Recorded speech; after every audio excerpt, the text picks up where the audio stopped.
Hola, ¿qué tal? ¿Cómo están? Soy Leonardo Sagaste y este es el podcast de La Última Butaca a la Izquierda.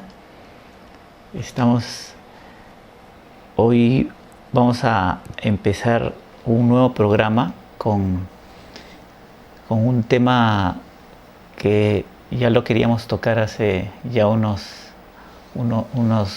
fechas, que es el de cine y los gángsters, y especialmente las películas de gángsters iniciales, ¿no? De los años 30, 40 y 50.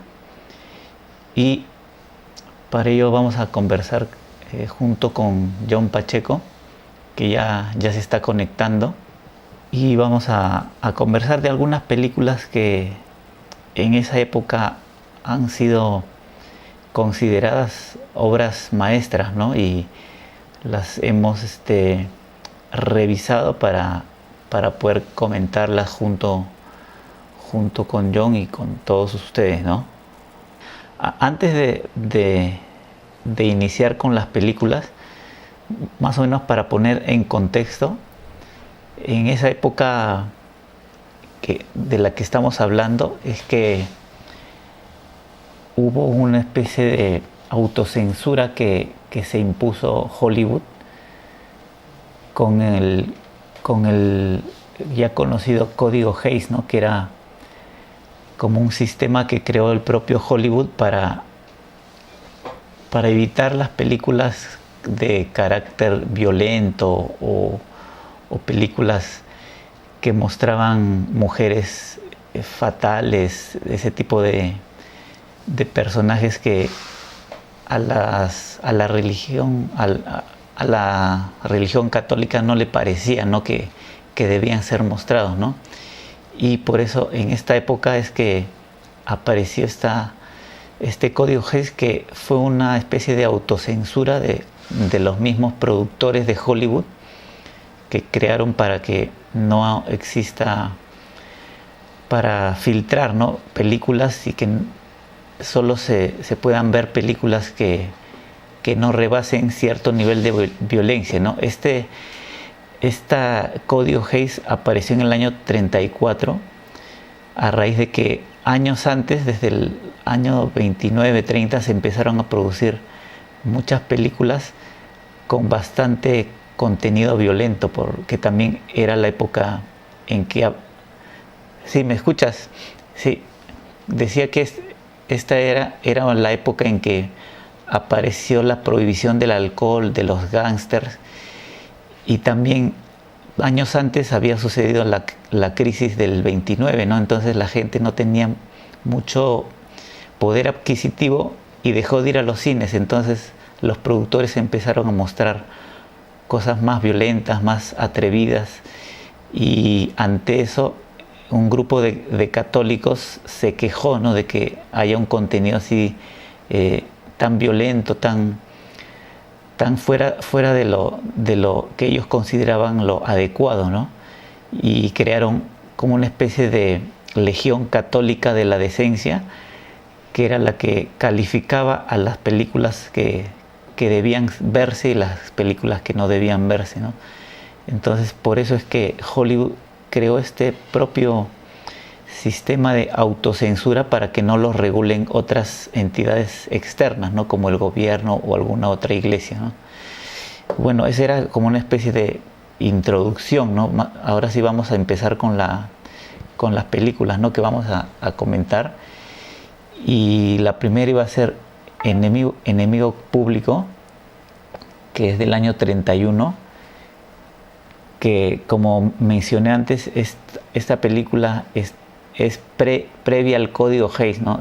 En esta película se puede apreciar cierto grado de violencia que posteriormente ya no se veía con tanta facilidad, ¿no?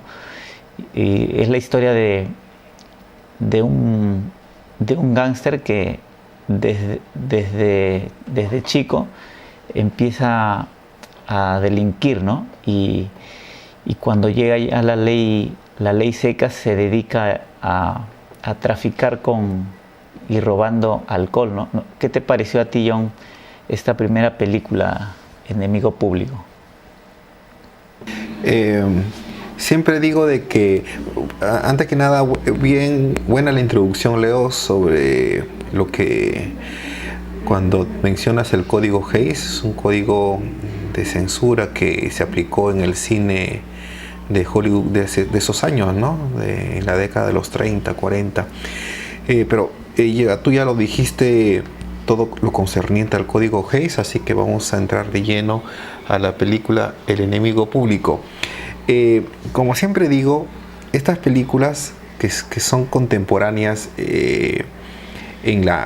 me refiero a que recogen la historia de esos años, no son películas de época, no son películas que registran la vida en la Edad Media o la vida en la Francia de 1700, sino que es una película que registra la vida en el año en que fue filmada, en la década de los 30, inicio de los 30, y se basa, justo toca la película empieza cuando está por darse la ley de la prohibición, donde no se podía comercializar licores. Entonces, en una parte de la película vemos cómo la gente, al enterarse de esta situación, ante la inminente llegada de que los bares iban a cerrar, se observa en la película, curiosamente se observa en la película lo que nosotros hemos observado aquí hace unas semanas, ya son 2 meses, cuando el gobierno decretó de que en una fecha subsiguiente iba a comenzar el toque de queda, y se observó una larga cola en los supermercados proveyéndose de papel higiénico, botellas de agua. Y aquí en la película vemos que ante la inminente llegada del inicio de esta ley de la prohibición, vemos que todo el mundo acude en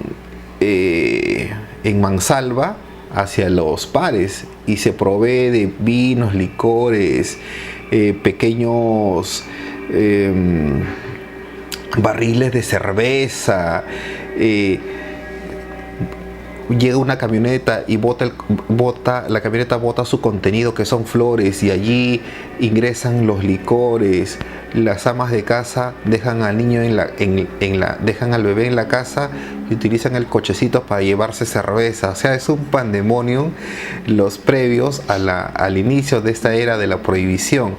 Y entonces es curioso que esta película recoja este fenómeno social que se repite ahora, ¿no? Con ciertos matices, pero es la clásica necesidad humana de acapararse, de proveerse compulsivamente. Entonces a mí me llamó la atención esta película por estas imágenes, y como tú lo dijiste, bueno, no sé si lo narraste, ahí sí se me perdió el contacto. Narra la vida de 2 hermanos, que uno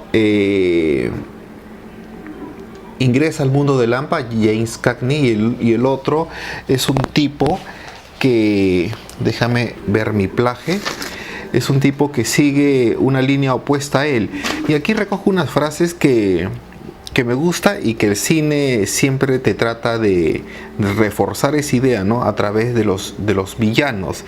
En este caso, hay una escena donde al parecer la madre le dice a James Cagney, cuando James Cagney le pregunta dónde está su hermano, el hermano bueno, el hermano que no está yendo en esa vida destructiva a la que ingresa James Cagney.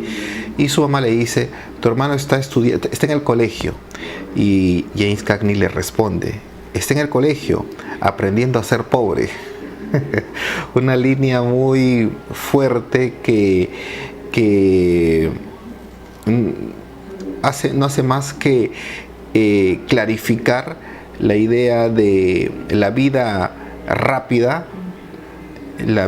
Es una vida libertina para conseguir dinero rápido, pero que a la larga es una vida que te lleva por un camino breve a la autodestrucción, como es lo que vemos más adelante en el desarrollo de la película.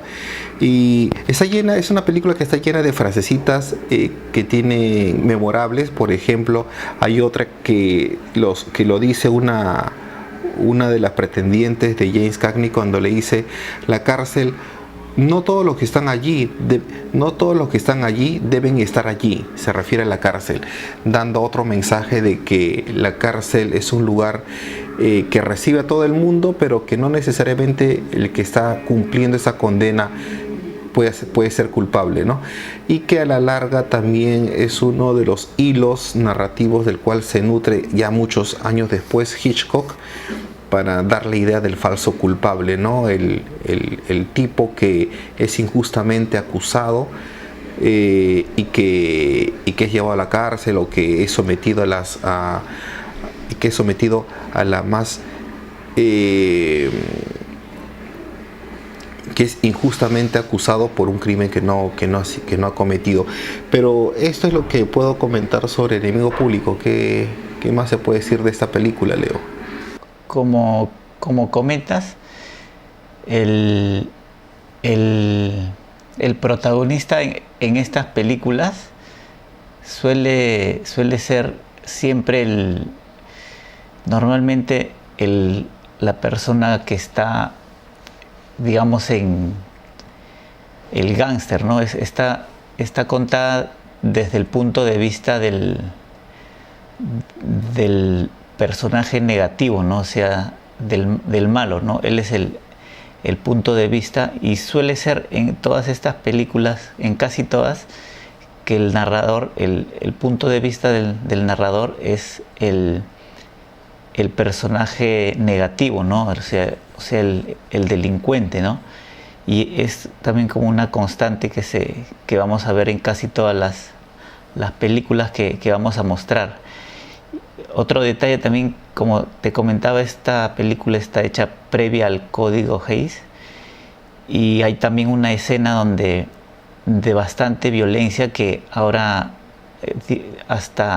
creo que en la actualidad ya sería difícil verla, que es cuando James Cagney está desayunando con su novia y algo le irrita a él, se molesta con ella y agarra como un pedazo de fruta que estaban comiendo y se lo tira en la cara, ¿no? Y le da como un cachetadón, ¿no? Cosas que hacían también que la gente, digamos, los más conservadores se quejen ante tanta violencia que podía mostrarse en el cine, ¿no? En aquella época, ¿no? Y también es lo usual que en las películas de gángster, siempre el gángster al final debe pagar el delito que ha cometido, ¿no? Ya sea en la cárcel o con su vida, ¿no? Siempre están como condenados ya por anticipado a acabar de esa manera, ¿no?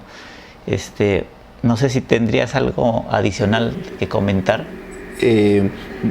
Debido a que 3 películas de lo que hemos seleccionado está interpretado por James Cagney, yo sugiero que pasemos las siguientes para hablar sobre una particularidad que se nota en este actor. Podemos pasar a la siguiente. ¿Cuál sería la siguiente, Leo?